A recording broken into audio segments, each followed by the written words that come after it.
Bonjour à tous, j'espère que vous allez excellemment bien et je me recoiffe aujourd'hui. On revient, on fait le débrief de ce Tour de France 2020. Alors on va faire un débrief pas comme d'habitude, hein. Vous avez vu pendant tout le Tour de France, on a fait un débrief top et flop. Je me suis dit que j'allais changer un petit peu pour le débrief final de ce Tour de France. Puis les années précédentes, je crois que je faisais un débrief, je sais plus comment j'avais fait l'année dernière, j'ai plus aucun souvenir. J'avais peut-être fait sprinter et coureur du général. Je sais plus, j'ai un trou de mémoire comment j'avais fait l'année dernière. Mais là, j'ai décidé de faire comme une sorte de remise des prix. J'ai fait des catégories, j'ai écrit des catégories sur ce Tour de France. Et puis, on va dévoiler au fur et à mesure les catégories et voir un petit peu qui va gagner certains prix. Est-ce que ça deviendra une remise des prix incroyable les années suivantes, en 2021, 2022. Est-ce que une grande cérémonie comme ça, mais voilà, un peu sous forme de remise des prix. Juste pour vous indiquer avant mon avis sur ce Tour de France. Au niveau du parcours, je l'ai trouvé bien, mais pas non plus si exceptionnel que ça. Encore une fois, je reviendrai là-dessus sur le parcours, mais j'ai trouvé que des fois c'était un peu en dessous sur certaines étapes. La lumière qui clignote de nouveau, ça nous avait manqué sur la chaîne. Mais des fois, j'ai trouvé qu'il y a certaines étapes qui étaient moins bien que d'autres. Donc je mettrai au niveau du parcours 12 ou 13. Par contre, au niveau de la dramaturgie de la course, moi je décide de mettre plutôt un 17, 18, parce que ça a quand même été... 19. 19, parce que bon, sur le chrono, on a compris quand même assez vite, quand vous regardez le chrono, vous comprenez quand même assez vite que Roglic ne pourra pas faire grand-chose, vu le temps qu'il perdait au kilomètre. C'était assez incroyable. Donc c'est vrai, alors que Fignon, on avait toujours la petite croyance. Puis c'était pas deux Français, donc forcément on est un petit peu chauvin, donc c'est un petit peu toujours différent, mais voilà. On commence par cette remise des prix, les awards, tout de suite. La meilleure étape de ce Tour de France 2020. Meilleure étape, c'est pas forcément un tournant, c'est l'étape que j'ai préférée. Bien entendu, pour cette remise de prix, je ne vous ai pas concerté. Je me suis réuni avec moi-même, comme disait ma prof d'allemand, pour faire les remises de prix de cette cérémonie. Peut-être que dans les années suivantes, je vous demanderai, mais ça prendra donc un petit peu plus de temps à faire. Je ferai un vote sur Twitter ou mais parce que sur YouTube, on peut plus faire les votes. La meilleure étape, en 1, l'étape numéro 20, c'est-à-dire le contre-la-montre entre Lure et la planche des belles filles. En 2, l'étape numéro 13, l'étape qui nous emmenait du côté de Puy-Marie. C'était l'étape donc numéro 13, c'était donc dans le Massif central. L'étape numéro 3, c'est l'étape qui nous emmenait, l'étape numéro 17 qui nous emmenait du côté de Méribel, col de la Lose. Et puis l'étape numéro 4, le quatrième choix, c'était l'étape numéro 19 qui nous emmenait à Champagnole. J'ai décidé que la meilleure étape suspense, ça serait l'étape numéro 13, l'étape de Puy-Marie. Certains ne seront pas d'accord avec moi. Mais j'ai trouvé que c'était une étape qui était très intéressante parce que on a vu du vrai cyclisme, du cyclisme à l'ancienne, c'est-à-dire qu'on était obligé de se découvrir sur cette étape numéro 13 et on a vu quand même des beaux écarts. Il y a eu un peu la dramaturgie aussi avec l'abandon de Bardet, le moment de moi bien également de Quintana. Et on a compris, à partir de l'étape 13, je pense qu'on comprend aussi que certains coureurs ne seront pas là sur la suite de ce Tour de France. Mais j'ai préféré l'étape numéro 13 à l'étape numéro 17 parce qu'avant, il y a déjà de l'animation dans cette étape. Alors que l'étape numéro 17, c'est un petit peu plus calme avant le col de la Lose. Même si le col de la Lose est pour moi la difficulté de ce Tour de France. Je n'ai pas mis ça comme catégorie, mais pour moi, c'était la difficulté de ce Tour de France. On passe désormais à la pire étape de ce Tour de France. Pire étape, donc soit c'est une étape qui, je trouve, était inutile, soit c'est une étape que j'ai trouvé très désagréable dans son parcours ou par autre chose. En numéro 1, l'étape numéro 11, l'étape qui nous emmenait à Poitiers. Vous vous souvenez, Châtelaillon-Plage, Poitiers, étape toute plate. Étape numéro 2, c'était deuxième proposition, je ne vais pas m'en sortir. Étape numéro 4, qui nous emmenait du côté d'Orsières, Merlette. La troisième proposition, c'est l'étape numéro 5 qui nous emmenait du côté de Privas. Et la quatrième proposition, c'était l'étape numéro 18, l'étape techniquement la plus dure de ce Tour de France. J'ai décidé que la pire étape était l'étape numéro 5 qui nous partait de Gap jusqu'à Privas parce que ça a été une étape totalement inutile dans ce Tour de France. Il ne s'est absolument rien passé. J'ai relu mes notes, j'avais marqué que voilà, il y avait eu une seule attaque avec De Rent et Asgreen qui était sorti, qui avait été repris 5 km après ou 6 km après, et ensuite il s'était absolument rien passé dans cette étape. Qui en fait est un résumé un petit peu de cette première semaine qui pour moi était ratée. C'est vraiment la pire étape pour moi de ce Tour de France. Il s'est absolument rien passé. J'aurais pu mettre l'étape numéro 4 parce que c'était pas beaucoup mieux, mais il y a quand même des attaques en début de journée. L'étape 11, il y a aussi quand même c'est la Danius qui attaque. Sur l'étape numéro 5, il se passe absolument rien. Il y a eu, le parcours était pas top, mais on s'attendait quand même pas à une purge à ce point-là, surtout en début de Tour de France. Et là, ça a été quand même une énorme purge. Le tournant du Tour de France, c'est l'étape, nouvelle catégorie, c'est l'étape où il s'est passé des choses qui ont influé énormément sur la suite du Tour de France ou sur le classement final du Tour de France. Première proposition, l'étape numéro 1 à Nice. Deuxième proposition, l'étape numéro 20, le chrono à la planche des Belles-Filles. Proposition numéro 3, l'étape numéro 7 qui nous emmenait à Lavore. Quatrième proposition, l'étape numéro 18 qui nous emmenait du côté de la Roche-sur-Foron avec par exemple le plateau des Glières. Le vainqueur de ce prix, c'est l'étape numéro 1 avec l'étape qui nous emmenait à Nice. Pourquoi pour moi c'est le tournant de ce Tour de France? Certains vont me dire non, elle n'a pas influé tant que ça au niveau du général cette étape. Oui, mais elle a eu des conséquences sur la suite du Tour de France.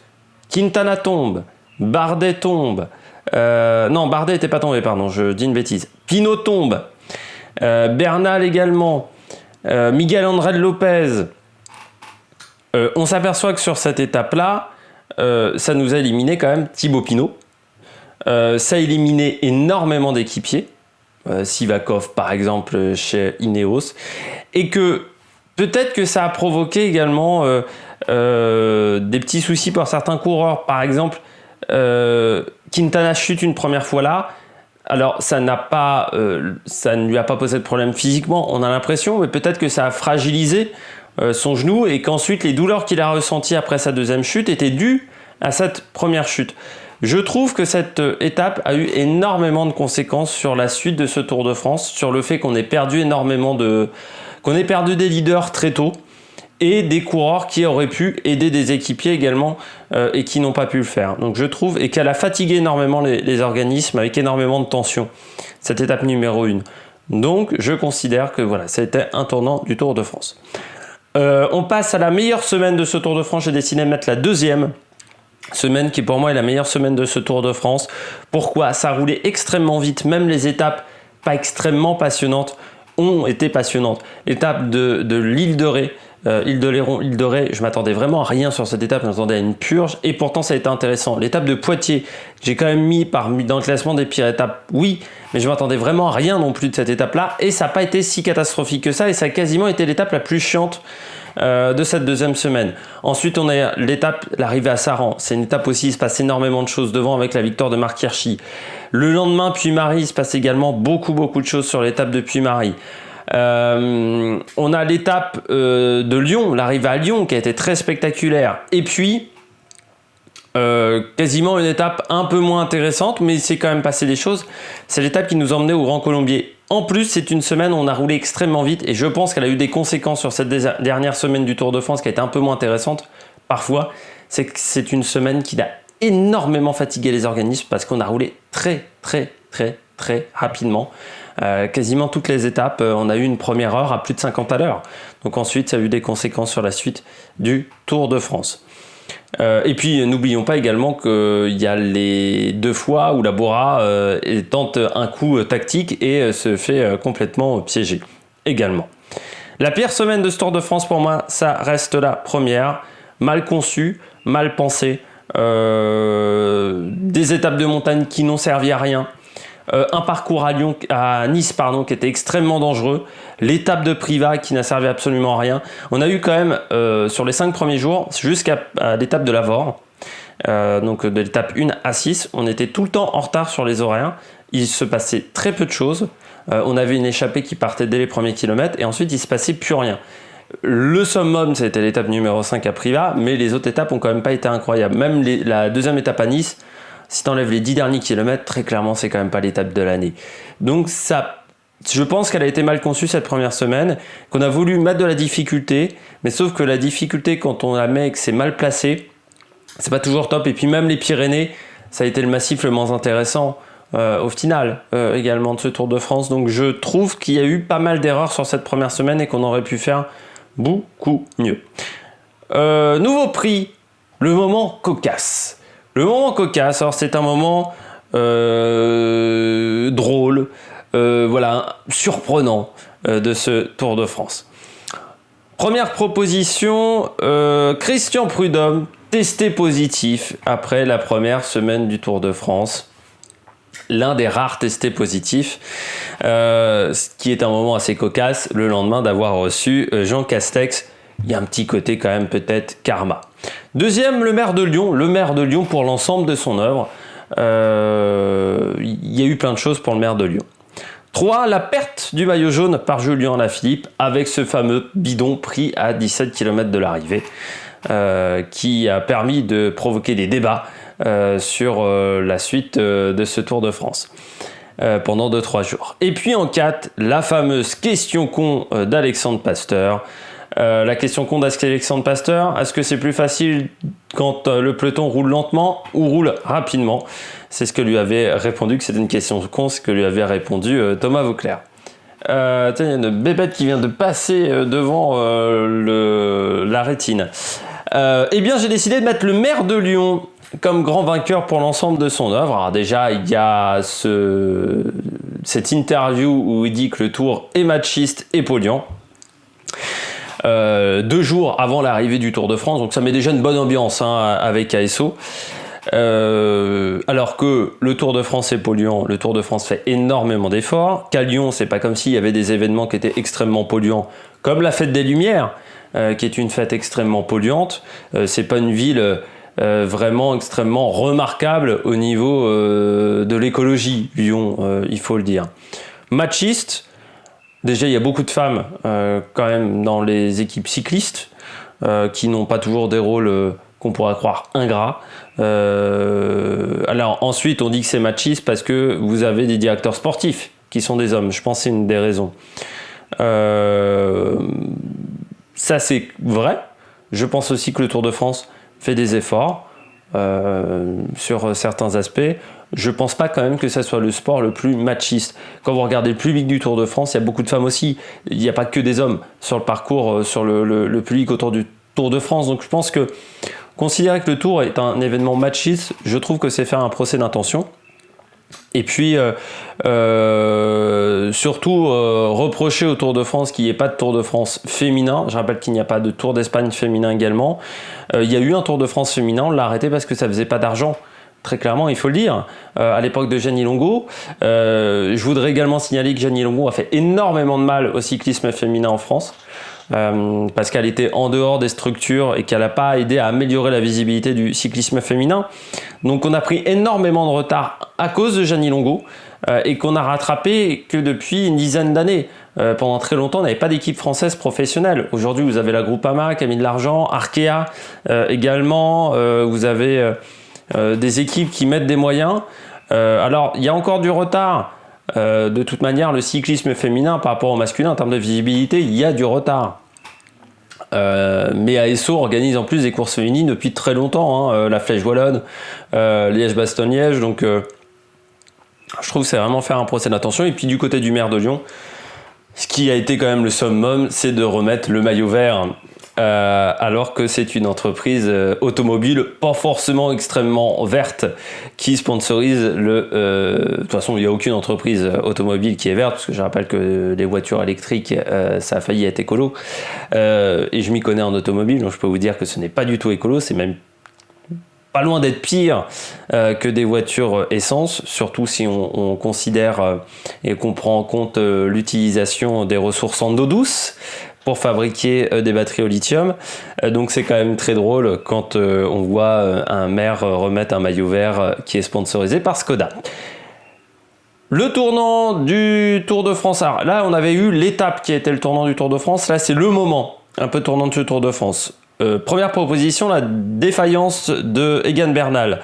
En 2, le chrono de Primož Roglič. En 3, les chutes de la première étape. Et en 4, l'étape numéro 8 et le retour de Pogačar qui reprend 40 secondes ce jour-là. Je valide la 4e proposition. Pourquoi l'étape numéro 8 ? Parce qu'on a compris à partir de ce moment-là que Pogačar était un vrai adversaire à Roglič. La veille, il perd 1 minute 20. C'est vrai que on l'avait un peu sous-estimé, le fait qu'il s'était retrouvé en queue de peloton. Je crois que je l'avais dit pourtant lors du débrief de l'étape 7. Contrairement à Landa où ils avaient emmêlé leur vélo, c'est vrai que Pogačar avait perdu pas mal de temps. Il était en queue de peloton à cause d'une crevaison qui n'était pas forcément de sa faute. Et que j'avais dit que cette étape 7, lors de cette étape 7, on avait vu également les limites de l'équipe UAE Team Emirates parce qu'il s'était retrouvé seul dans ce coup de bordure.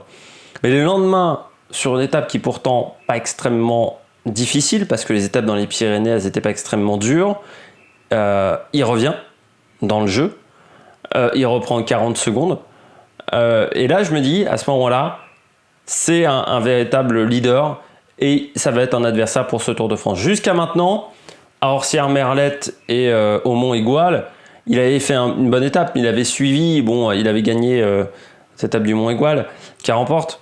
Non, c'est l'étape d'Orsières-Merlet. Mont-Aigual, c'est Lutsenko aussi qui s'impose.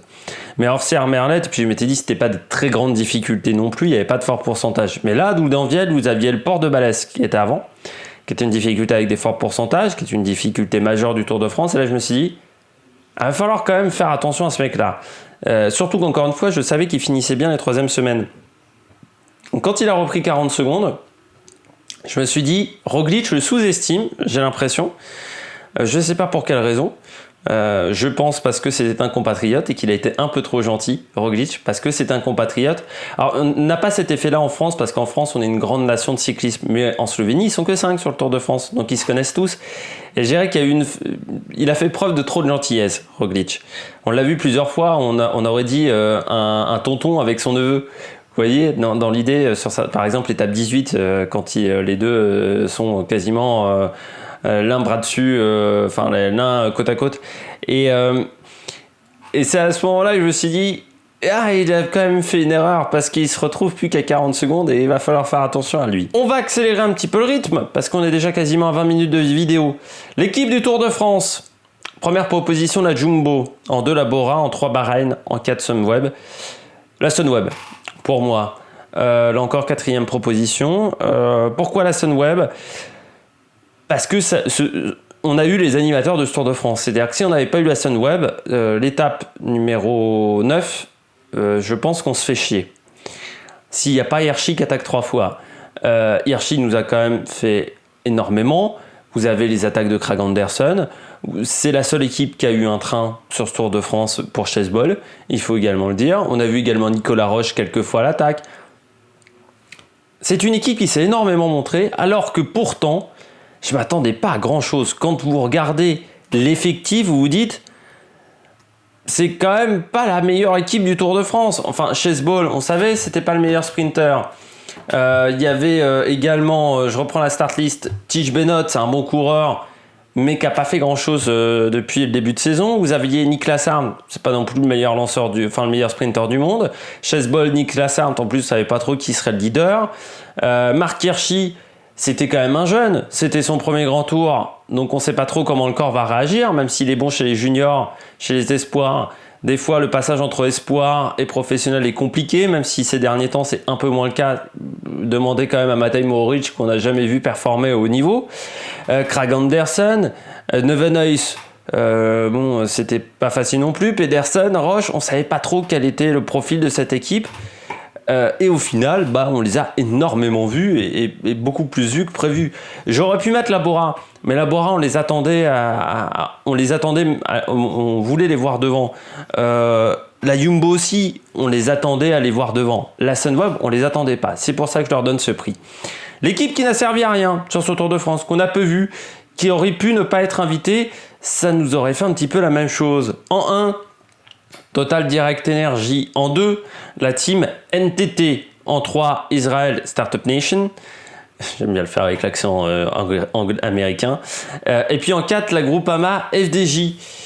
Eh bien pour moi en 1, c'est la Total Direct Energy. Groupama FDJ, on les a peu vus parce que Pinot a été en dessous. Mais sur la première semaine, on les a quand même un peu vus. Il défendait pas mal Thibaut Pinot. La team NTT, on a quand même vu un petit peu, je dis bien un petit peu, Boisson-Hagen. On a vu également Gogol sur une étape avec Pierre Rolland. Donc on a vu quand même quelques éléments chez NTT. Israël, si tu enlèves les top 10 d'Hofstetter, il n'y a rien. Dan Martin, il a été en échappée, mais très vite distancé. Enfin voilà, ça n'a quand même pas été un tour exceptionnel pour Israël. Mais en quoi je privilégie Total Direct Energy à Israël? Pour 2 raisons.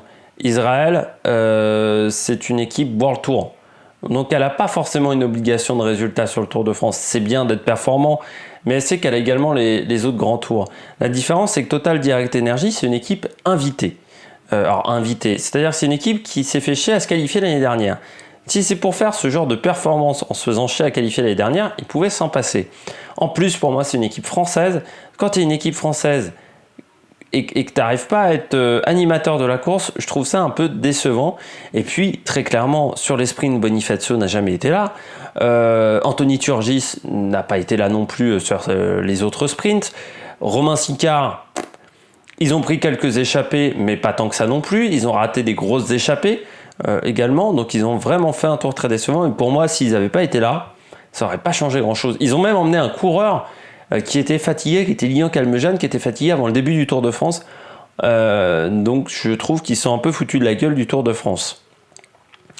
La déception française du Tour de France. Petit 1, Thibaut Pinot. Petit 2, Pierre Latour. Petit 3, Romain Bardet. Petit 4, Alexis Vuillermoz. J'ai hésité, j'ai mis Pierre Latour. Pour moi, pourquoi pas Pinot? Parce que Pinot est tombé et que c'est pas forcément de sa faute. Pourquoi pas Bardet? Parce que jusqu'à sa chute, jusqu'à son abandon, Bardet, ça se passait très très bien son Tour de France. Après, ça s'est joué entre Latour et Vuillermoz, mais Vuillermoz, je l'attendais moins au tournant que Pierre Latour. Pierre Latour, ça fait quand même depuis quelques temps qu'on le voit pas au top niveau. Et puis même, il a très peu aidé Romain Bardet en première semaine. Il faut le dire, il a été lâché tout le temps très très tôt, des fois même avant Oliver Nezen. Pour quelqu'un qui normalement à une époque voulait jouer les grands tours, ça a quand même été extrêmement décevant.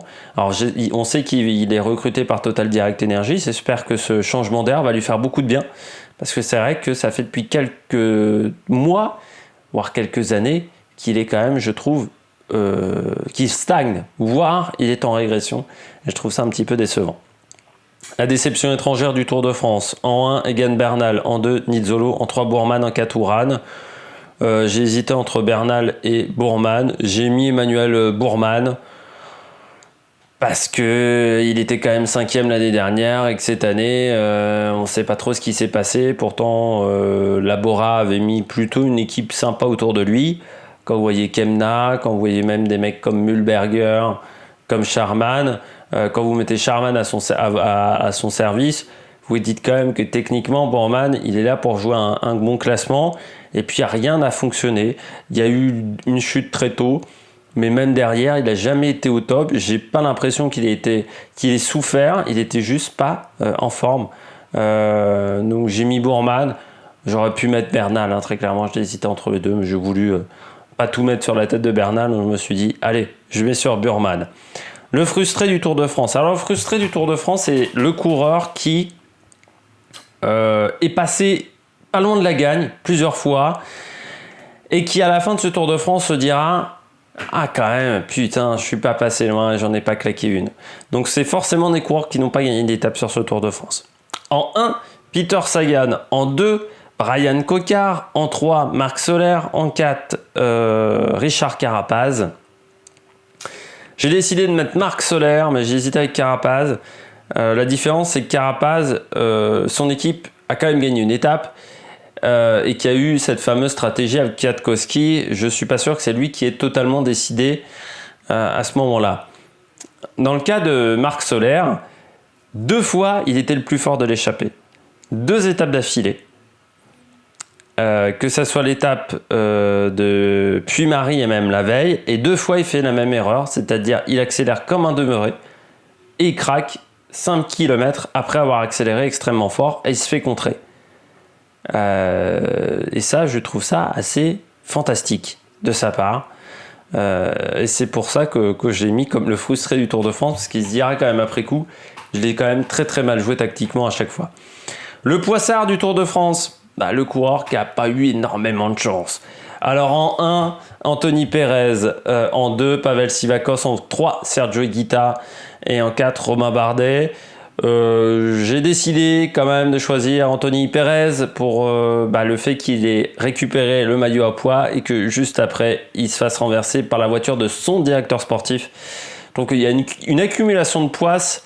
Ce prix est sponsorisé par la FFL, Fédération Française de la Loose, on peut le dire, parce que Perez a quand même été Anthony Perez, c'est quand même incroyable. Alors j'aurais pu mettre Higuita parce que 2 chutes dans la même journée, c'est incroyable. J'ai voulu privilégier la loose française, donc c'est pour ça que j'ai mis Anthony Perez. Ça aurait pu être Sivakov parce que 2 chutes le premier jour, mais je me suis dit il est quand même pas doué sur un vélo, Sivakov, alors qu'Anthony Perez, il y peut pas grand chose, quoi. Être renversé par la voiture de son directeur sportif, il y a un truc quand même où on peut même pas l'imaginer. Donc c'est pour ça que je l'ai mis en avant. Le coureur invisible de ce Tour de France: Colbrelli, Guinive, Michael Valgren, Anthony Turgis. J'ai décidé de mettre Guinive parce que Colbrelli a travaillé pour son leader. Après ça aurait pu être Valgren et Anthony Turgis, mais voilà, je dis Guinive parce que voilà. C'est un choix personnel de ma part. Un prix très intéressant maintenant. On arrive à quasiment 30 minutes de vidéo, les mecs, vous devez vous dire, et j'en ai encore plusieurs. Le coureur, attendez, restez attentifs. Le coureur qu'on savait même pas qu'il était là, mais qu'en fait on s'est aperçu qu'il était là quand il a abandonné ou quand il a chuté. En 1, Lilian Calmejane. En 2, Fabio Aru. En 3, Lucas Postelberger. En 4, David Gaudu. Là encore, j'ai voulu privilégier la loose française, Lilian Calmejane, pour plusieurs raisons. Premièrement, commencer le Tour de France en étant fatigué. Alors, je ne sais pas si c'est la Total Direct Energy qui l'a forcé à faire le Tour de France ou c'est lui qui ne l'a pas indiqué à ses dirigeants. Mais dans les 2 cas, c'était complètement stupide. Et il est quand même... On l'a jamais vu du Tour de France, quoi. C'est incroyable. Même sur la caméra, même Thierry Adam n'en a quasiment pas parlé.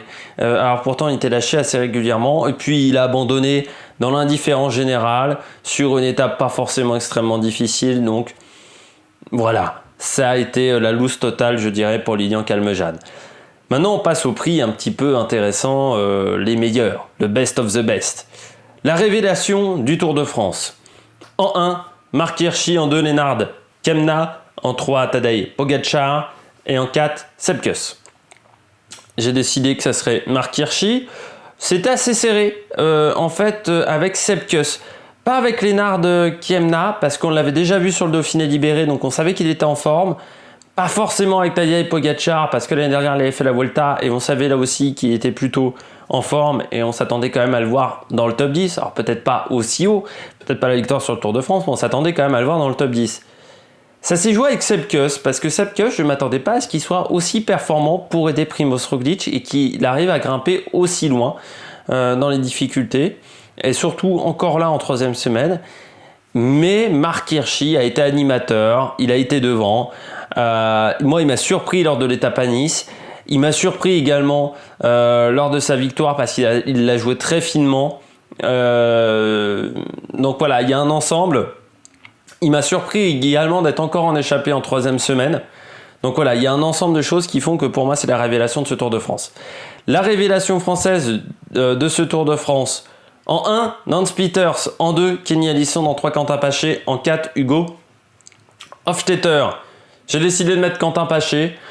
Je m'attendais pas non plus à ce qu'il soit à ce niveau-là et surtout qu'il arrive à être performant pendant 3 semaines. On l'a encore vu en 3e semaine, il a été offensif. Pourquoi j'ai pas mis Kenny Ellison? On l'avait déjà vu sur la Vuelta, on l'avait déjà vu sur un grand tour. Nance Peters, on l'avait déjà vu sur le Giro. Hugo Hofstetter, on savait quand même qu'il avait une pointe de vitesse.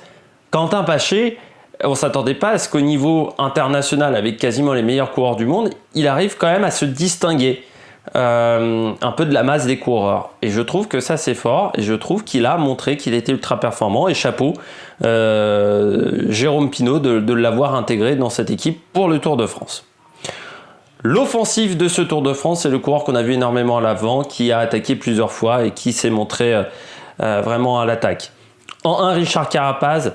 En 2, Kemna. En 3, Hirschi. En 4, Roland. Marc Hirschi, encore une fois, pour les mêmes raisons. On l'a vu énormément à l'avant, à l'attaque. On l'a vu sur les 3 semaines de course. Carapaz, on l'a vu qu'en 3e semaine. Kemna, on l'a vu aussi en fin de Tour de France. Pierre Roland, il y a un moment, on ne l'a pas du tout vu. Il a raté quand même aussi une ou deux échappées. Donc c'est pour ça que pour moi, c'est l'offensive du Tour de France. Le sprinter français de ce Tour de France. En 1, Brian Cocard. En 2, Venturini. En 3, Hofstetter. En 4, Christophe Laporte.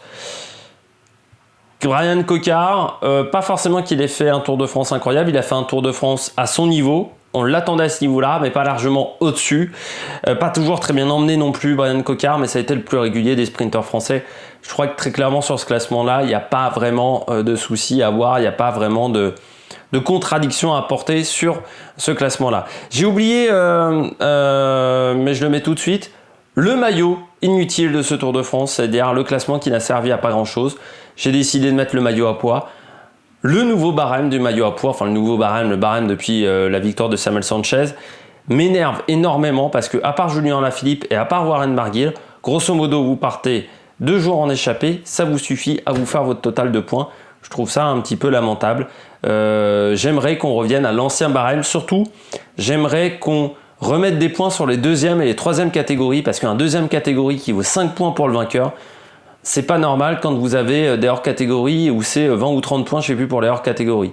Donc il faudrait remodifier, je trouve, énormément ce classement de la montagne au niveau des barèmes.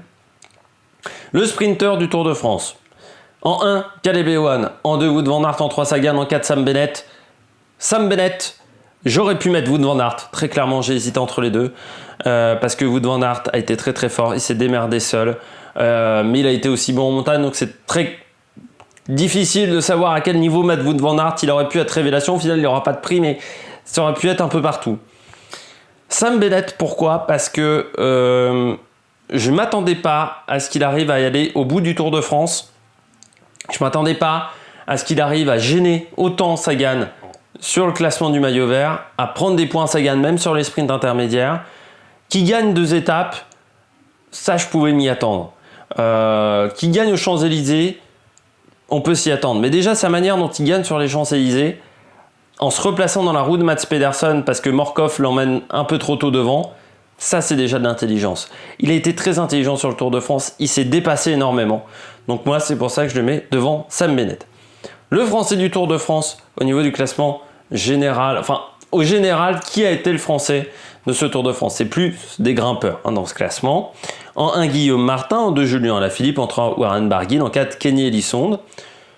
J'ai choisi Kenny Ellison. Premièrement parce que Guillaume Martin, qui fasse 11e, c'est un petit peu une déception. On l'attendait un peu mieux, un peu plus haut dans le classement.